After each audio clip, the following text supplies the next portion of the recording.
Ini farmakoterapi 2 ya? Iya, Bu. Ada presentasi kah hari ini? Ada, Ibu.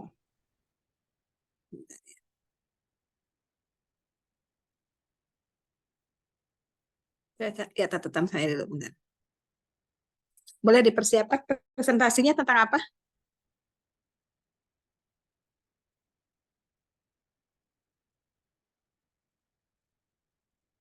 Dua materi, Bu. Mekanisme kerja terapi sama kanker cair, Bu. Oh ya, silakan.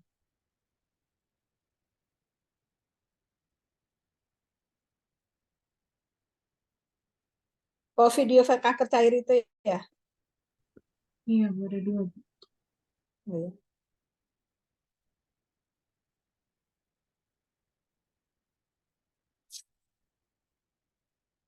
Ya, silakan. Supaya saya masih bisa lanjutin untuk itu ya, untuk kanker padatnya kan belum selesai. Ya, silakan.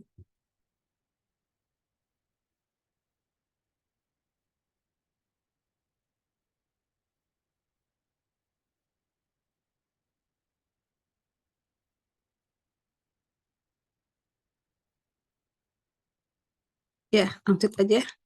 Eh, Presentasinya sudah diberikan ke saya ya, udah ya? Sudah, Bu, Sudah, di Bu, grup. di grup. Di grup, oke, baik. Ya, silakan. Bismillahirrahmanirrahim. Assalamualaikum warahmatullahi wabarakatuh. Kami dari kelas SF212B, kelompok yang pertama.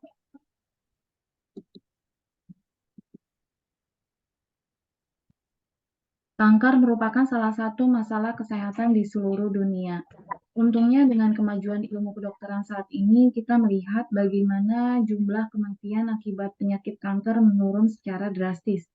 Salah satu faktor keberhasilan dari upaya ini adalah kemajuan dalam bidang kemoterapi. Pada kesempatan kali ini, kami ingin menjelaskan bagaimana mekanisme kerja dari kemoterapi ini dalam memerangi sel kanker serta klasifikasi atau jenis-jenis kemoterapi secara umum.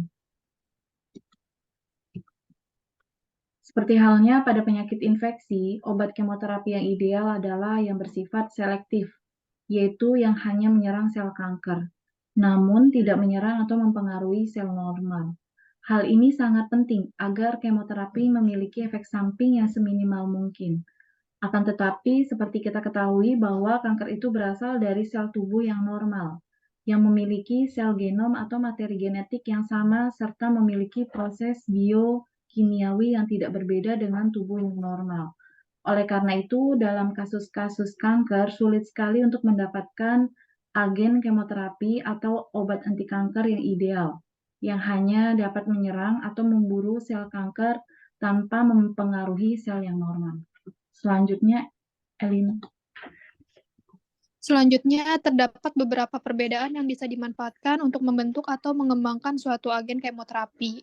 Beberapa perbedaan tersebut, misalnya sel kanker itu lebih aktif bermitosis atau membelah diri, seperti yang kita ketahui bahwa penyakit kanker adalah jaringan yang berubah sifatnya sehingga perkembangannya tidak terkendali. Oleh sebab itu, maka dapat dilihat bahwa sel kanker aktif membelah diri atau bermitosis daripada sel normal. Hal ini memberi peluang untuk mendapatkan obat yang dapat mempengaruhi mitosis sehingga dapat lebih mempengaruhi sel kanker daripada sel normal. Lanjut, Fami. Selain itu, pada penelitian dilihat bahwa metabolisme sel kanker itu lebih aktif dan memiliki sedikit perbedaan dengan sel yang normal. Misalnya, pada sel leukemia atau sel kanker darah terdapat pertumbuhan yang lebih besar akan asam folat sehingga obat kanker yang bersifat mempengaruhi atau menghambat asam folat ini berefek lebih besar sel kanker daripada ke sel normal.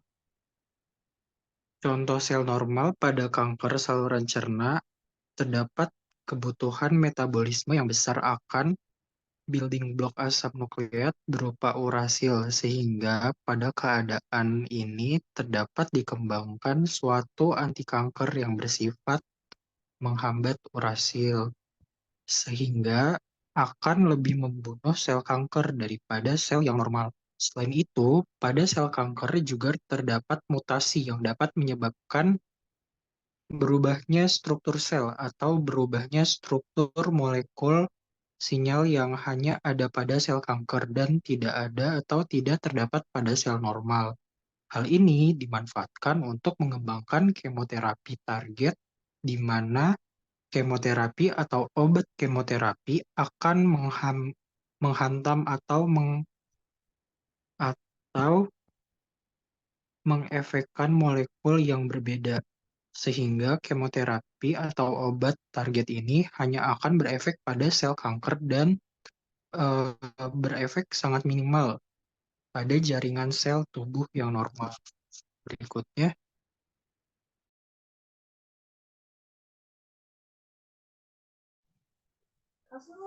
baik, saya lanjutkan. Seperti yang sudah dijelaskan sebelumnya, sel kanker mengalami pembelahan. Nah, sel kanker aktif dalam membelah atau bermitosis, ini disebut siklus sel. Nah, kalau sel yang tidak aktif dalam membelah disebut G0 atau resting. Nah, fase ini ada beberapa fase, ada G1, S, dan G2 disebut interfase. Masuk ke fase G1. Fase ini di mana anak sel mengalami pembelahan sel baru ya. Nah, pada fase ini terjadi pertumbuhan sel,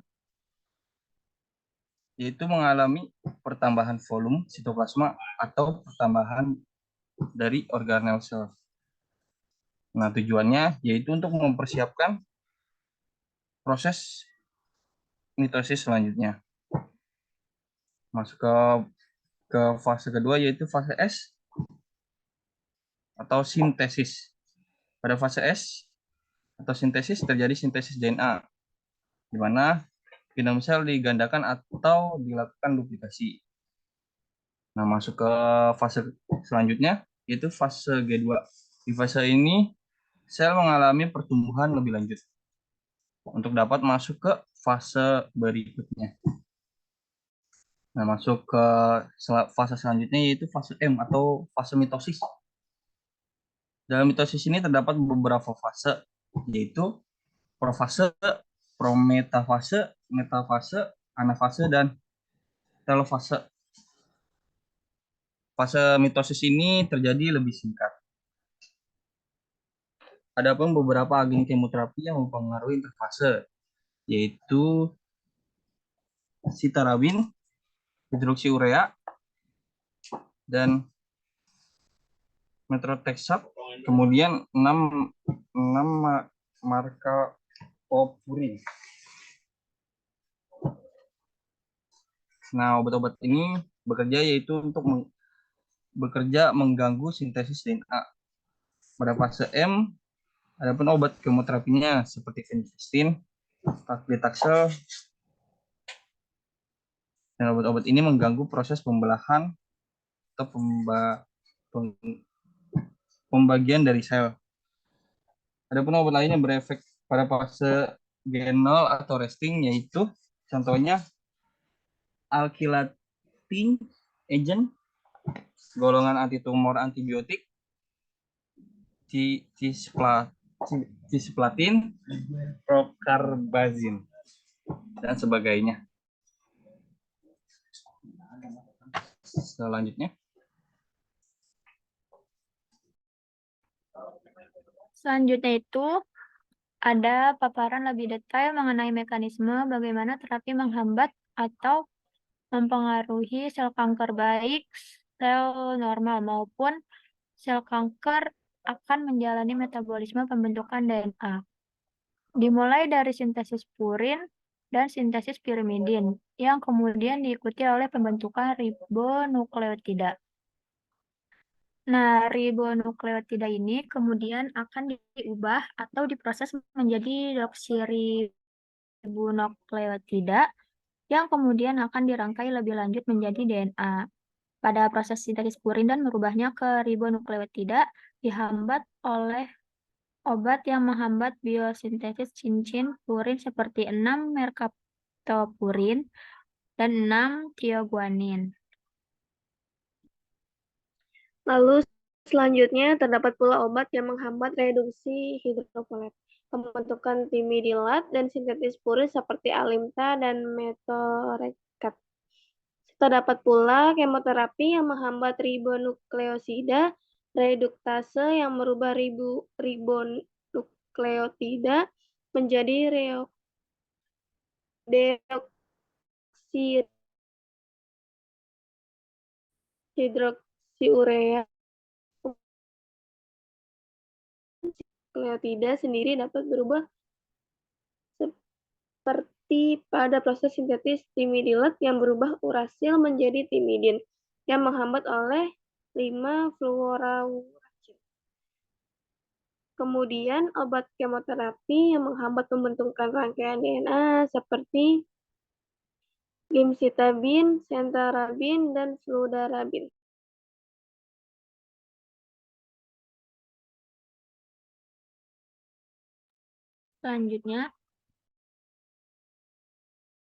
Selanjutnya ada DNA. DNA yang telah dibentuk juga dapat dirusak oleh obat kemoterapi dengan cara berikatan dengan DNA seperti pada analog platina, alkylating agents, mitomycin, dan temozolomid. Pada proses yang normal, DNA akan ditranskripsikan menjadi RNA, di mana proses ini dihambat oleh obat kemoterapi yang menghambat enzim topoisomerase seperti kaptotecin, ektoposit, dan doxorubicin. Selanjutnya, RNA akan ditranslasikan menjadi protein, di mana pada proses obat ini, obat kemoterapi yang menghambat adalah obat yang melakukan deaminase asparagin seperti I-asparaginase. Kemudian protein yang terbentuk akan berfungsi sebagai enzim untuk mendorong diferensiasi sel serta membentuk protein motorik bernama mikrotubul kemoterapi yang menghambat mikrotubul seperti epitolen, taksanen, dan estramusin. Sedangkan kemoterapi yang menghambat enzim biasanya menghambat jalur sinyal seluler seperti inhibitor tirosis, kinase, dan antibodi monoklonal. Sedangkan pada sel kanker justru terjadi hambatan dari proses diferensiasi sel obat kemoterapi. Justru akan menginduksi diferensiasi sehingga sel yang imatur akan berubah menjadi matur atau terjadi apoptosis dari sel kanker. Obat kemoterapi yang menginduksi diferensiasi ini seperti atra, arsenik trioxide, serta histon deakselase inhibitor.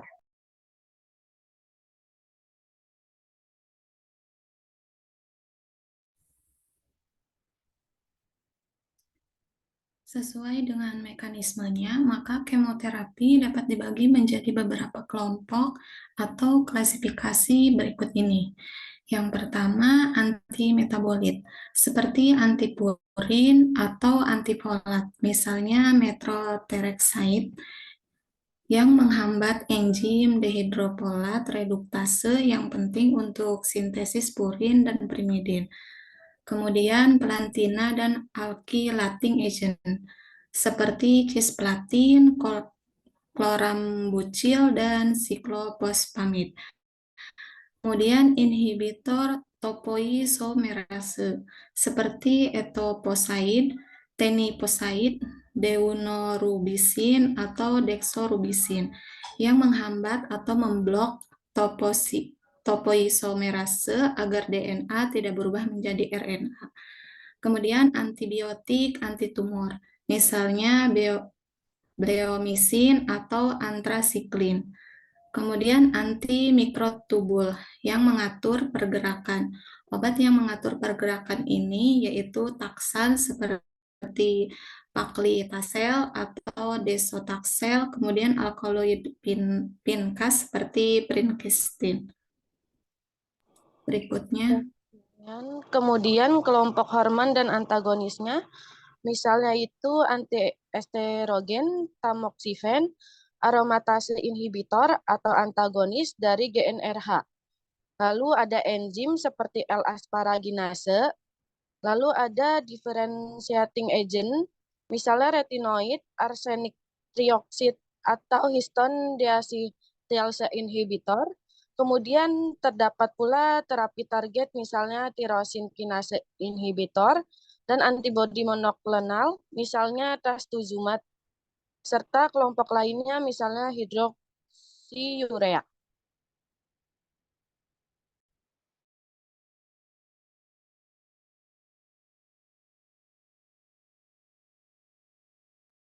Sekian kelompok dari kami, kurang lebihnya mohon maaf. Wassalamualaikum warahmatullahi wabarakatuh. Waalaikumsalam. Ini obat apa masih ada lagi presentasinya ya? Kanker cair ya?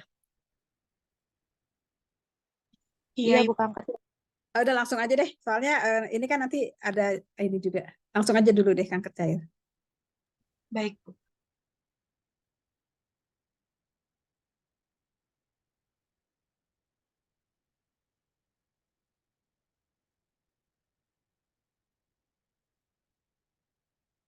Izin untuk presentasi ya, Bu. Ya, silakan. Assalamualaikum warahmatullahi wabarakatuh. Jadi di sini kami akan membahas leukemia yang beranggotakan Anita Rahman Pertiwi, Budiah Ayu Primastuti, saya sendiri Iskandar Hakim, Mutiara Andini, Lulu Ilmahnun, Nia Febriana, Kasih Pinwarini, Teguh Setiawan, dan Bu Yulita. Jadi di sini ada skenario hematologi. Jadi ada seorang pria yang bernama Andi.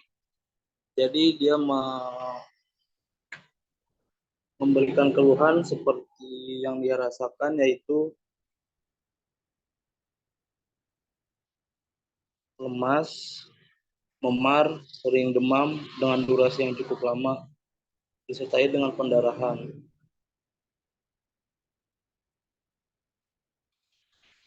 Bisa kita lihat sendiri dari keluhan. Sebentar Bu. Sebelumnya.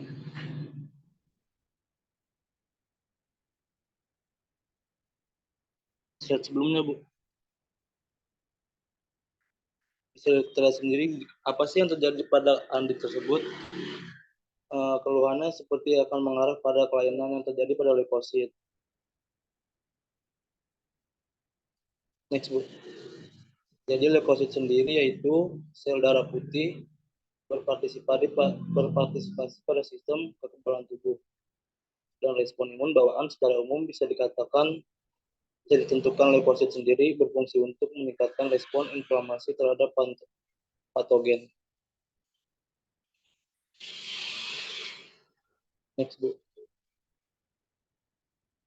Di sini ada leukemia. Leukemia sendiri merupakan penyakit keganasan pada sumsum tulang yang menyebabkan produksi leukosit menjadi abnormal dan tidak dapat menjalankan perannya secara efektif.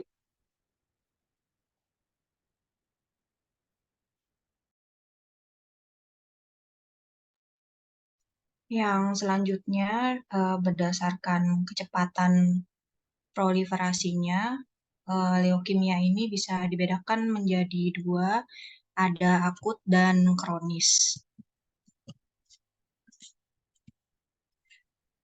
Kemudian pada leukemia akut jenis yang pertama yaitu akut myeloid leukemia atau AML. Kemudian yang selanjutnya leukemia ini disebabkan oleh sumsum tulang yang tidak dapat menghasilkan sel darah putih jenis myeloid secara matang. Padahal myeloid ini sangat berperan dalam melawan infeksi serta mencegah terjadinya kerusakan pada jaringan tubuh.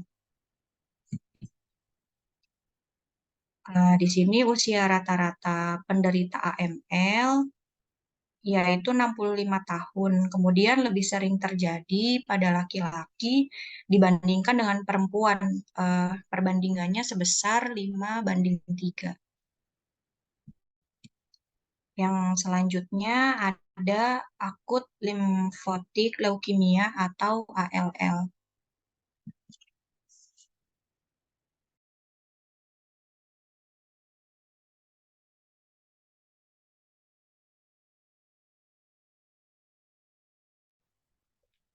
Untuk akut limfositik leukemia ini keganasan terjadi pada sel limfoblas B atau T yang ditandai dengan proliferasi tidak terkendali dari limfosit yang abnormal.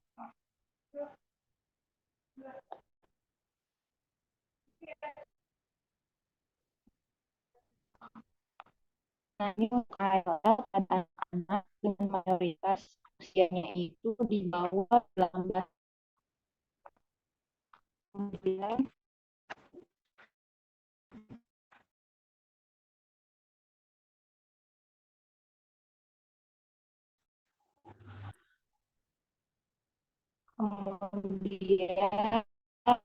selanjutnya ada kronik limfositik leukemia. Di sini akut beberapa juga jenis leukemia tadi termasuk leukemia kronik. Kemudian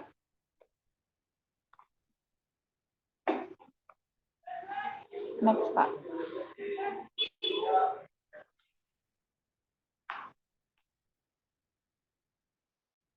Nah, di sini untuk leukemia ini ditandai dengan peningkatan produksi limfosit B matang, namun dapat mengalami kelainan pada fungsi.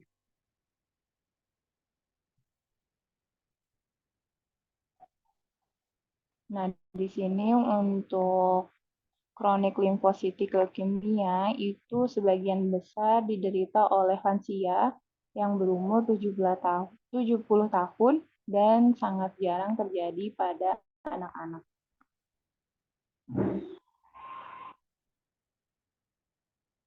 Selanjutnya yaitu kronik myeloid leukemia atau biasa disebut CML.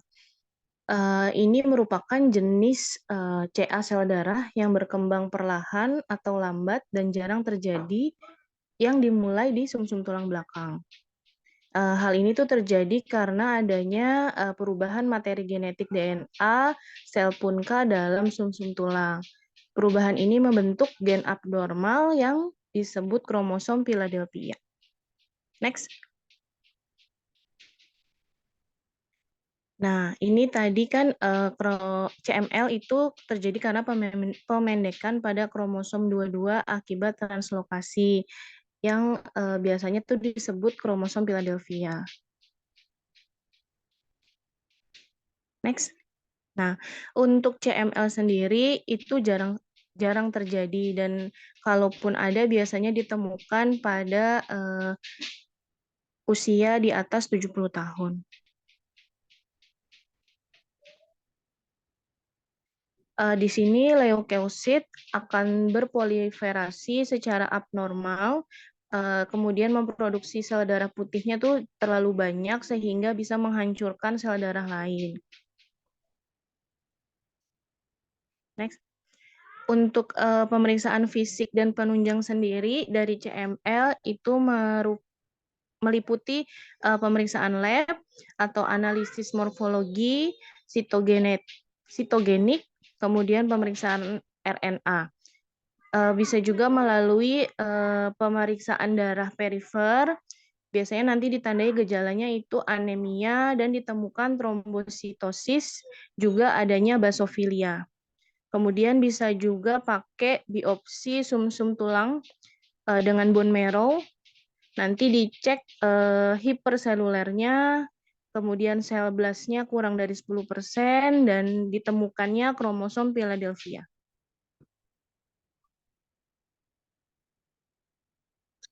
Yang pertama itu ada pemeriksaan AML dan ALL. Untuk AML atau leukemia mieloid akut dan ALL atau akut limfositik leukemia biasanya ditandai dengan terjadi anemia, terus leukositosis atau kelebihan sel darah putih, dan trombositopenia atau kekurangan trombosit. Nah, biasanya ciri fisiknya itu lemah, lesu, pucat, demam, infeksi berulang, serta mudah memar dan pendarahan. Lalu untuk CML, biasanya terjadi anemia dan trombositopenia. Nahasnya itu dia terjadi pembesaran organ, yaitu splenomegali dan hepatomegali serta limfodenopati, yaitu pembesaran pada organ limfa, hati, dan kelenjar getah bening. Untuk CLL juga sama, dia ciri fisiknya yaitu pembesaran pada kelenjar getah bening dan pada organ limfa. Nah, selanjutnya selain dengan pemeriksaan fisik, biasanya kita melakukan pemeriksaan penunjang untuk menentukan jenis leukemia apa yang diderita oleh pasien.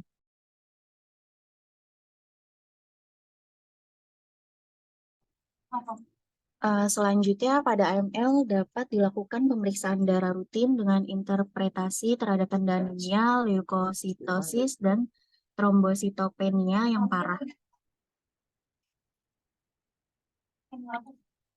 Kemudian dapat juga dilakukan biopsi sumsum tulang belakang di mana ditemukan adanya sel blast dalam sirkulasi darah.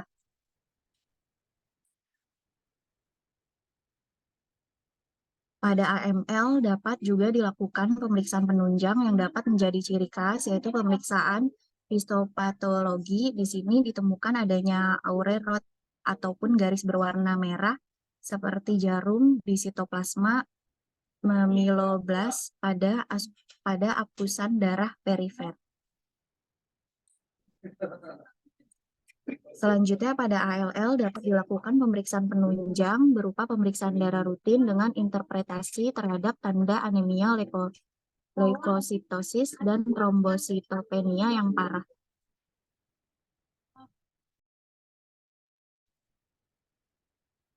Sedangkan untuk menentukan ciri khas dari ALL dapat dilakukan pemeriksaan biopsi di sumsum tulang belakang. Di sini akan menunjukkan hasil limfoblasnya lebih dari 20% pada sumsum tulang.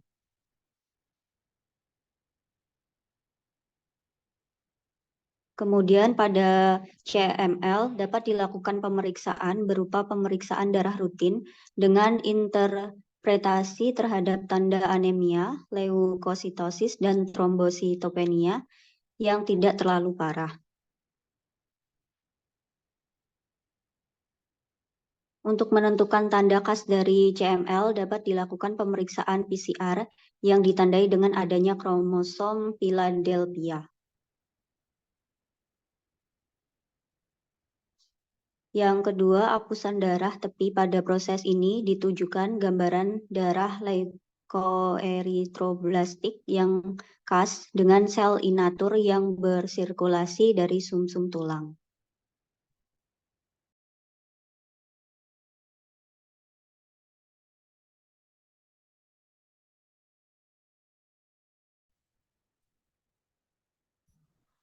Anemia, leukositas, dan trombositopenia. Selanjutnya pada ALL diberikan pemeriksaan penunjang berupa pemeriksaan darah rutin dengan intervensi terdapat tanda anemia, leukosis, trombositopenia yang parah. Terus ALL limboplas. CLL lesi kulit sekunder non-spesifik, vaskulitas, dan infeksi. Kemudian dapat dilakukan pemeriksaan biopsi kulit di mana pada proses ini terdapat lesi kulit sekunder non-spesifik karena pendarahan, vaskulitas, dan infeksi.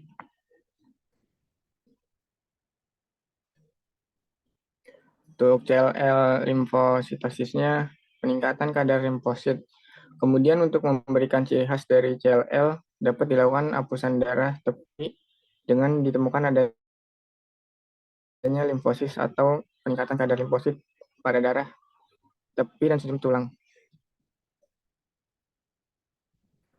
Untuk terapinya disesuaikan dengan jenis leukemianya. Misalnya terapi yang dibutuhkan pasien leukemia disesuaikan dengan jenis leukemia serta tingkat keparahan yang dialami pasien.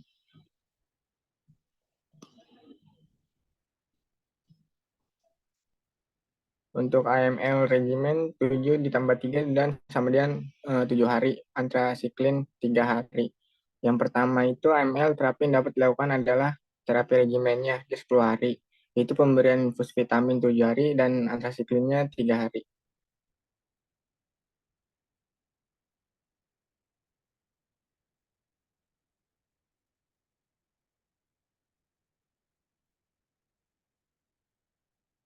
Antrasiklin, pada ALL terapi yang digunakan adalah terapi induksi dengan antrasiklin.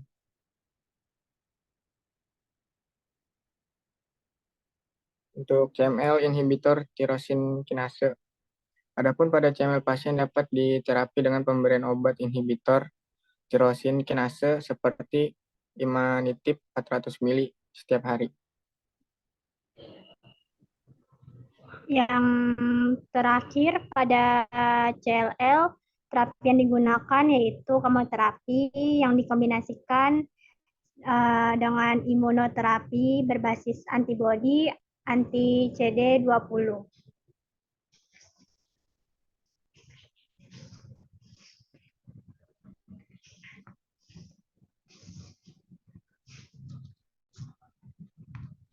Sekian presentasi dari kami. Kurang lebihnya mohon maaf. Wassalamualaikum warahmatullahi wabarakatuh. Oke, baik. Terima kasih presentasinya ya. Panjang, bagus, dan ini ya. Oke, baik. Mungkin presentasinya nanti ada beberapa yang benar-benar ranahnya kedokteran ya. Agak sulit memang ya. Tapi nggak apa-apa. Mungkin nanti ditambahkan yang kanker itu ya. Yang kanker cair tadi itu coba dilihat presentasinya. Kita lihat kanker cairnya.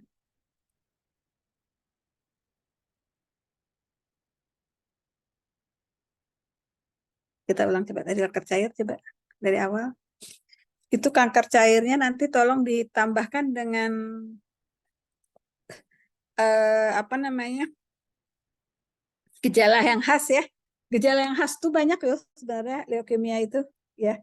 Jadi nanti ditambah itu sebenarnya gejala khasnya apa sih leukemia itu? Yang paling khas apa? Pendarahan ya, Bu. Memar ya. Ada nggak di situ memar? Dia nggak pendarahan dulu, biasanya memar ya. Kalau udah kan nggak mungkin dia langsung perdarahan ya, tetapi dia memar dulu gitu ya. Nah itu khas banget untuk kanker darah ya. Kemudian mimisan itu udah mimisan sedikit gitu ya. Mimisan kan nggak banyak ya, sedikit. Nah itu jadi ditambahkan ya seperti itu. Lalu kalau leukemia akut dan kronis bedanya di mana? Ada yang tahu nggak kira-kira? Atau leukemia itu apa sih sebenarnya gitu? Coba diterangin sedikit deh. Leukemia itu apa sebenarnya?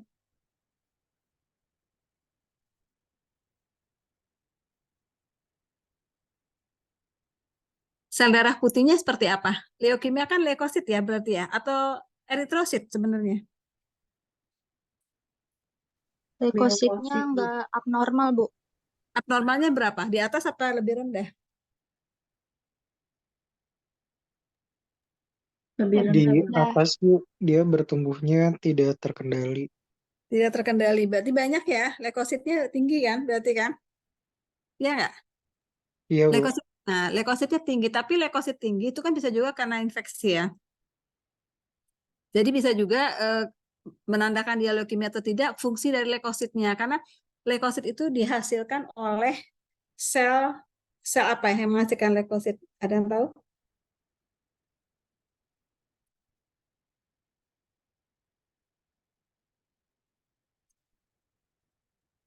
Ada yang tahu kira-kira?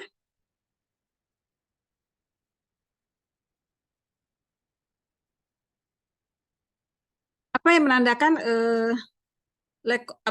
leukemia kan leukositnya tinggi ya? Apa yang menandakan kalau dia leukemia atau dia karena infeksi gitu?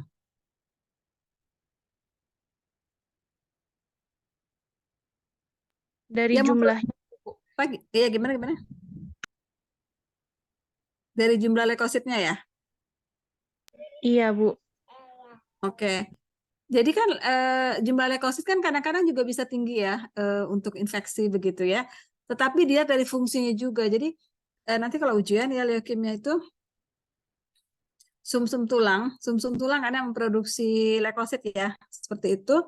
Dia memproduksi sel darah putih yang tidak matang atau limfoblast ya. Itu bedanya. Jadi sel darah putihnya banyak tapi belum matang gitu, masih imatur. Ya, itu bedanya dengan apa namanya? Infeksi. Kalau infeksi kan ada dihasilkan sel darah putih yang sudah matang. Nah, kalau leukemia itu sel darah putihnya belum matang atau limfoblast. Ya, seperti itu. Nah, bedanya leukemia akut dan kronis adalah kalau leukemia akut itu dia memproduksi langsung banyak gitu ya, jadi mendadak gitu namanya. Tapi yang tidak matang ya, jadi jangan lupa kata-katanya ya, tidak matang. Kalau yang kronis memang dia menahun. Jadi memproduksi limfosit yang tidak normal, tapi terus-menerus dia akhirnya menahun dan bisa menyebabkan kanker gitu ya. Atau mungkin dia sudah tidak mampu lagi gitu, sumsum tulangnya sudah rusak gitu ya. Itu bedanya. Jadi nanti mungkin ada penambahan sedikit di slide-nya ya terhadap gejala dan itu. Nah, obat-obatnya tadi udah beberapa obat udah disinggung ya, seperti itu ya. Nanti bisa dilihat lagi obat-obatnya ya. Obat-obat kanker itu beberapa yang saya keluarkan di soal ujian ya. Oke, baik, saya lanjutkan dulu dengan kanker cairnya ya. Kemarin udah selesai atau belum? Kayaknya belum ya. Belum selesai semua. Kita lihat ya.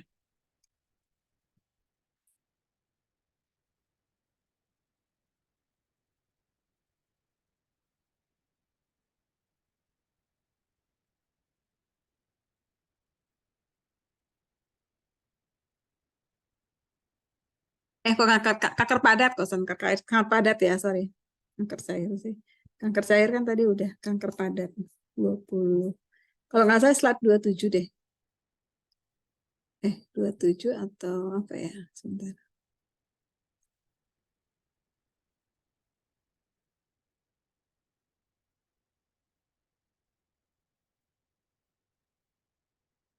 Kemarin udah selesai belum ya kanker padat ya? Udah ya kayaknya ya. Belum, Bu. Kemarin sampai target terapi, Bu. Oh, sampai target terapi. Sebentar. Yang mana ya?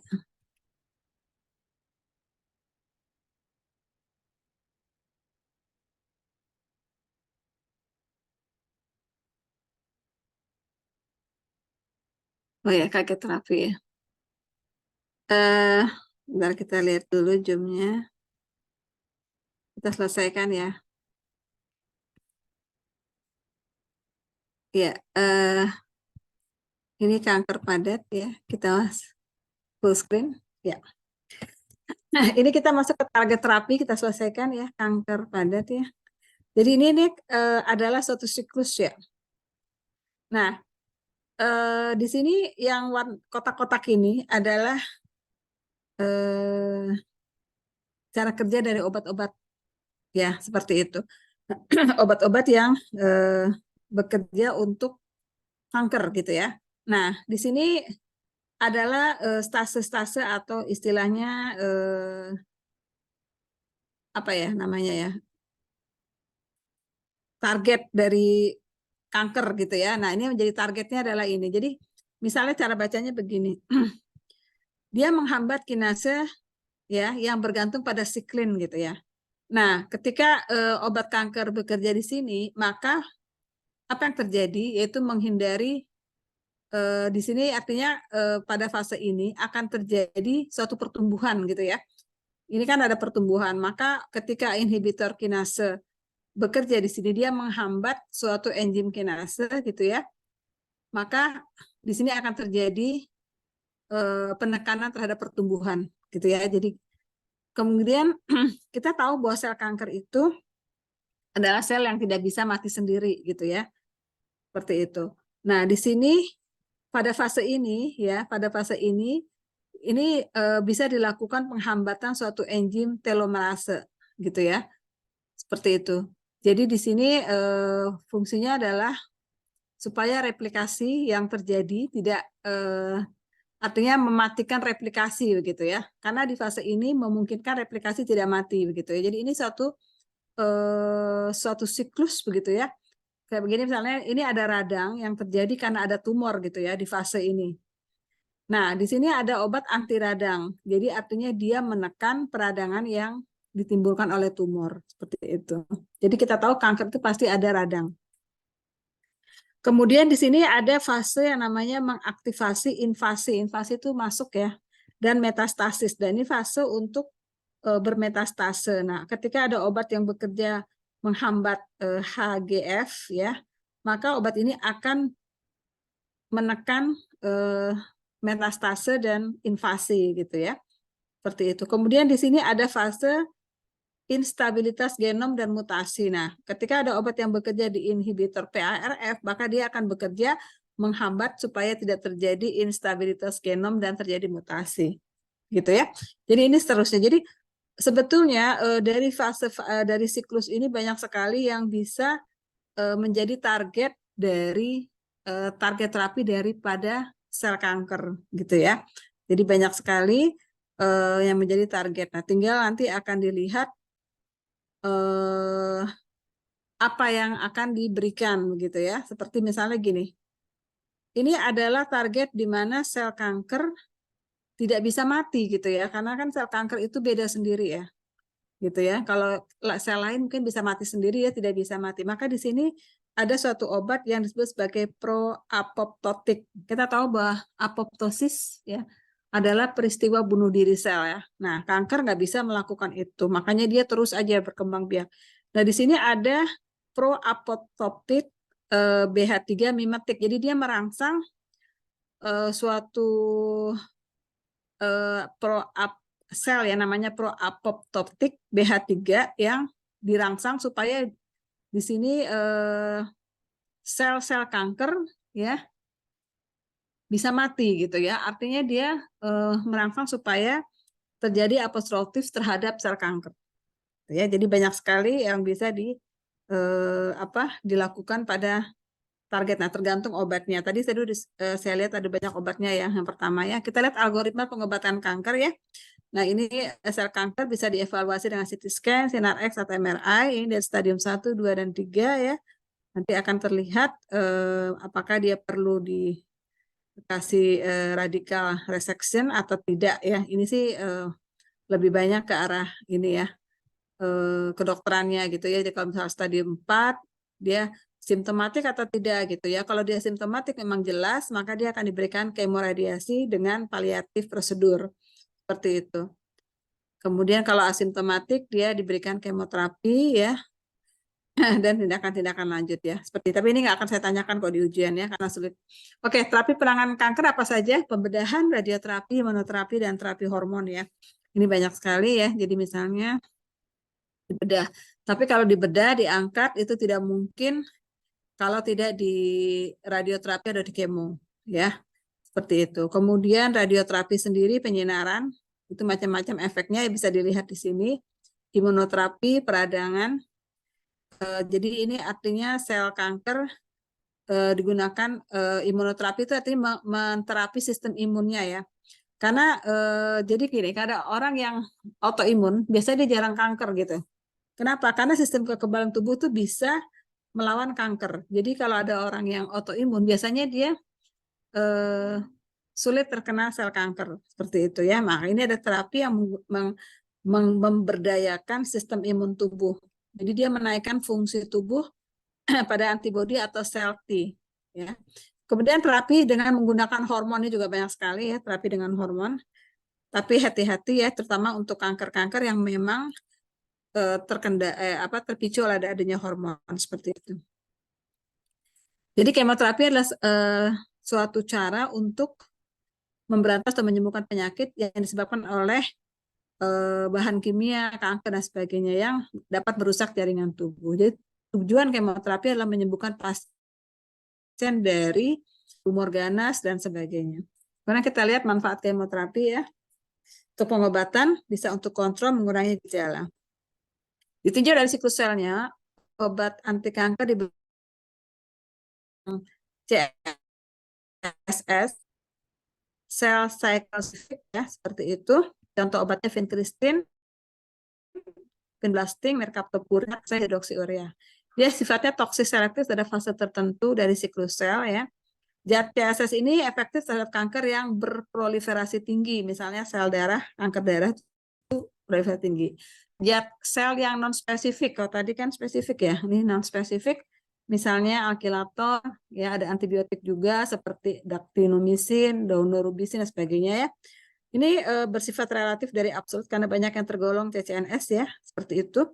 Dia lebih efektif terhadap sel yang berproliferasi terhadap sel-sel yang sedang dalam fase tertentu siklusnya ya, seperti itu. Jadi ini alkilator. Nah, berdasarkan waktunya, kemoterapi dibagi atas kemoterapi induksi, konsolidasi, neoadjuvan, perawatan, dan kombinasi ya, lebih dari satu agent. Kalau induksi itu tujuannya mengurangi sel ganas secara signifikan, seperti itu ya. Kalau konsolidasi, induksi mempertahankan periode remisi lebih lanjut, adjuvan biasanya disertai dengan tambahan begitu ya, untuk perawatan tumor lokal untuk mengendalikan lesinya atau mencegah kekambuhan lokal ya. Seperti itu. Jadi ini adalah waktu kemoterapi ya. Jadi ada beberapa macam. Biasanya induksi itu harus dilakukan baru konsolidasi untuk supaya tidak terjadi fase remisi gitu ya. Nah, obat menurut kerjanya ya, obat kemoterapi itu obat alkylating agent. Jadi cara kerjanya menghambat sintesa DNA ya. Karena tadi kan presentasi kalian juga jelaskan ya ada DNA, ada RNA, dan dia menghambat sintesis DNA. Ini contoh obatnya adalah ini kalian lihat sendiri ya. Kemudian golongan antibiotik seperti apa ini? Actinomycin D, bleomycin ini banyak sekali untuk obat kanker ya. Nah, golongan antibiotik ini umumnya obat yang dihasilkan oleh mikroorganisme yang bersifat non-spesifik ya. Terutama dia digunakan untuk tumor yang tumbuhnya perlahan-lahan. Cara kerjanya bagaimana? Dia menghambat sintesis DNA dan RNA. Jadi sama ya, semua DNA. Karena sel kanker itu kan sel DNA, RNA. Kemudian antimetabolit. Nah, ini juga sama sebetulnya impian asam nukleat. Ini kan inti DNA sebenarnya ya. Jadi antimetabolit ini adalah struktur yang analog mirip dengan molekul normal sel ya, yang diperlukan untuk pembelahan sel. Jadi nanti sel kanker salah menggunakan asam nukleat gitu ya, karena dia menggunakan asam nukleat dari obat-obat ini, sehingga nanti selnya menjadi pecah gitu ya, rusak ya. Kemudian mitotic spindle, jadi dia mencegah supaya tidak terjadi mitosis ya. Dia berikatan dengan protein mikrotubular ya, sehingga terjadi disolusi struktur dari mitotik ya, akhirnya menjadi rusak fase mitosisnya. Ini contoh obatnya ya. Kemudian ada penghambat enzim topoisomerase ya. Enzim ini fungsinya mengganggu fungsi enzim ini, sehingga dia mengganggu proses transkriptase. Jadi enzim topoisomerase adalah suatu enzim yang menerjemahkan DNA menjadi RNA. Tadi kan ada ya DNA jadi RNA. Nah, itu harus ada enzimnya yang mentranslate lah istilahnya ya. Nah, dia enzim itu diganggu sehingga nanti proses pembentukan RNA menjadi tidak terbaca gitu ya. Kemudian beberapa hormonal yang bisa dilihat sendiri ya, seperti itu. Kemudian ada yang berbasis logam platinum, ini untuk kanker serviks. Nah, ini paling sering adalah monoklonal antibody ya. Ini sekarang lagi digalakkan karena monoklonal antibody ini sebenarnya adalah imunitas tubuh ya. Imunitas yang dianggap bisa membunuh sel kanker. Jadi sel kanker dilawan dengan sistem imun sendiri. Kemudian hematopoietic growth factor dan lain-lain, ini banyak sekali ya. Oke, saya kira cukup ya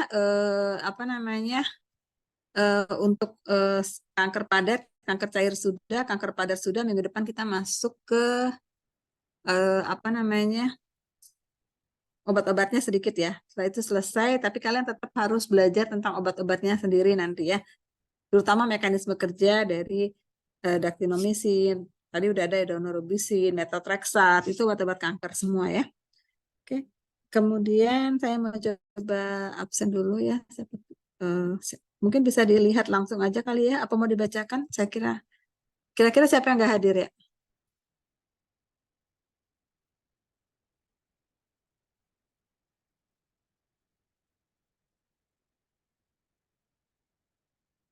Satu kelas doang ya ini ya?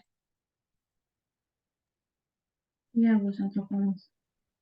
Satu kelas yang nggak hadir siapa kira-kira? Dia ada ya?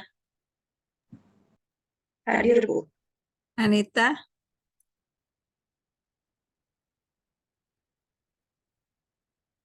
Anita ada nggak?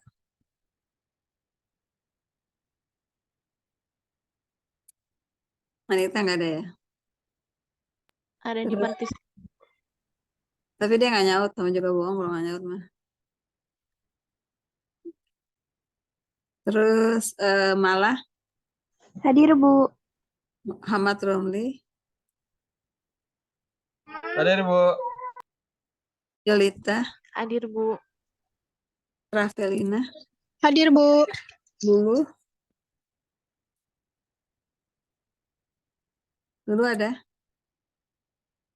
ada, Septi, Hadir, Bu. Siti Nurmaya, Hadir, Ibu.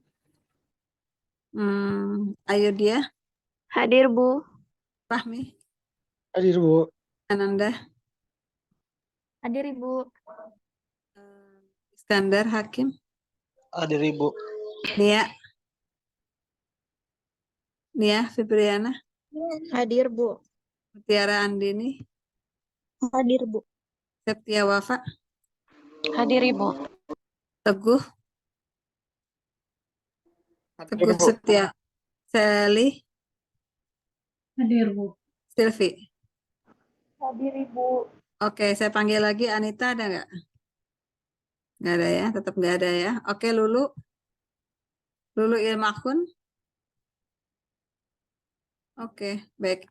Ya, sudah ya, saya simpan absennya. Terima kasih atas kehadirannya. Minggu depan kita terakhir adalah obat-obat. Nanti kita bedah sedikit obat-obat ini ya, obat-obat kanker ya. Tadi udah ada dari kalian, tapi mungkin alangkah baiknya kalau misalnya kita lagi bedah kembali ya minggu depan, ingatkan saya ya, obat-obat kanker, presentasi, nanti saya ituin topiknya ya tentang itu, lalu selesai deh ya. Jadi udah selesai materi kuliah kita, tinggal menunggu nanti ini apa namanya ujian gitu ya, sama kisi-kisi nanti ya, mungkin tahun depan kali kisi-kisinya, karena saya belum bikin terus terang, nanti pas akhir tahun baru saya buat ya. Oke, terima kasih semua atas kehadirannya. Assalamualaikum warahmatullahi wabarakatuh. Selamat istirahat dan selamat aktivitas. Waalaikumsalam warahmatullahi wabarakatuh. Makasih, Bu. Oke, sama-sama.